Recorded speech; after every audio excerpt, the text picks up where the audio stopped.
600 ब्राह्मणों की टीम 300 साल से नहीं बदली लड्डू बनाने की विधि। 320 रुपए के चक्कर में तिरुपति बालाजी में अनर्थ। हिंदुओं के जिस मंदिर पर लोगों की सबसे ज्यादा आस्था है, उस तिरुपति बालाजी मंदिर में ऐसा अनर्थ हुआ कि पूरा हिंदू समाज हिल गया, सरकार हिल गई और एक पूर्व मंत्री जगमोहन रेड्डी का तो पूरा पॉलिटिकल करियर दांव पर लग गया। क्या आप जानते हैं ये सब किस लिए हुआ? 320 रुपए के हिसाब से घी खरीदने की जिद, क्योंकि एक सरकार और उसके अफसर जिद पर अड़े थे कि उनको तो 320 रुपए के हिसाब से ही घी खरीदना है। लड्डुओं का अद्भुत दैवी स्वाद। तिरुपति बालाजी के लड्डू को साक्षात भगवान का प्रसाद कहा जाता है। इसमें अद्भुत दैवीय स्वाद होता है। ऐसा दावा है कि ऐसे लड्डू कहीं और नहीं मिलते हैं। लड्डुओं में मिलाई गई जानवरों की चर्बी। बालाजी के इन्हीं दिव्य लड्डुओं में अब मिलावट हो गई है। आरोप है कि बालाजी के लड्डुओं में जानवरों की चर्बी मिला दी गई। बालाजी के लाखों भक्त महीनों तक मिलावटी लड्डुओं का प्रसाद खाते रहे। लड्डू में मिलावट से बदला स्वाद। नेशनल डेयरी डेवलपमेंट बोर्ड की लैब रिपोर्ट में लिखा है कि तिरुपति में आए घी के सैंपल में फॉरेन फैट मिला है।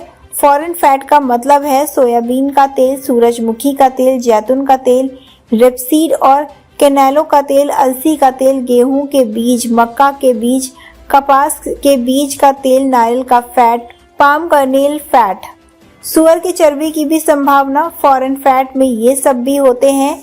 इनके होने से हिंदुओं की आस्था पर उतनी चोट नहीं लगी है, मगर जैसे ही तिरुपति के लड्डू प्रसादम में फिश ऑयल यानी मछली का तेल, बीफ टेलो यानी जानवरों की चर्बी और लॉर्ड यानी सुअर की चर्बी होने की संभावना सामने आई है, इससे बवाल मच गया।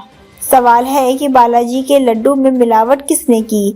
बालाजी के लड्डू में जानवरों की चर्बी किसने डाली? बालाजी के लड्डू में मछली का तेल किसने मिला दिया?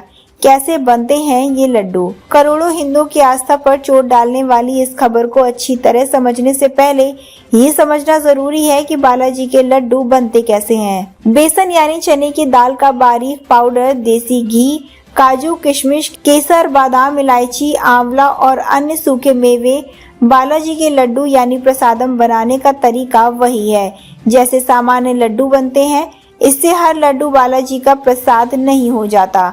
तिरुपति के प्रसाद की सबसे खास बात इसे बनाने की प्रक्रिया में है। रसोई में 600 ब्राह्मणों की टीम बनाती है लड्डू। तिरुमला तिरुपति देवस्थानम की रसोई, जिसे स्थानीय भाषा में पोटू कहते हैं। बालाजी के भोग के लड्डू सिर्फ और सिर्फ तिरुमला तिरुपति देवस्थानम की रसोई में बनते हैं।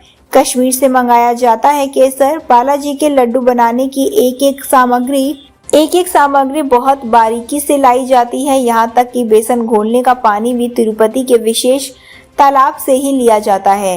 केसर कश्मीर से मंगाए जाते हैं। 300 साल से नहीं बदली बनाने की विधि।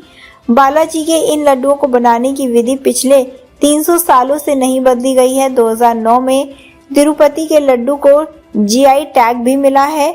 मतलब ये कि तिरुपति के लड्डू को एक विशिष्ट पहचान मिली है।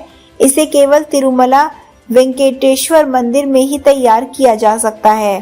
3 अलग अलग साइज के बनते हैं तिरुपति बालाजी के लड्डू। प्रोक्तम लड्डू, इसका वजन 40 ग्राम होता है। ये लड्डू दर्शन करके निकलने वाले सभी भक्तों को फ्री में दिया जाता है। स्थानम लड्डू, इनका वजन 175 ग्राम होता है। इसमें बादाम, काजू, किशमिश और केसर का अधिक इस्तेमाल होता है। ये लड्डू 50 रुपए का एक मिलता है। एक तीसरा लड्डू भी बनता है, कल्याणोत्सवम लड्डू। जो भक्त अर्जिता सेवा और कल्याणोत्सवम में भाग लेते हैं उनको ये लड्डू दिया जाता है।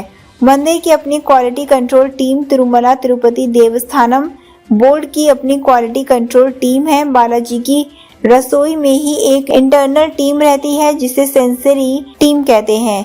इस सेंसरी टीम के member central food technology research institute से ट्रेंड होते हैं। चख कर नहीं टेस्ट किया जाता प्रसाद।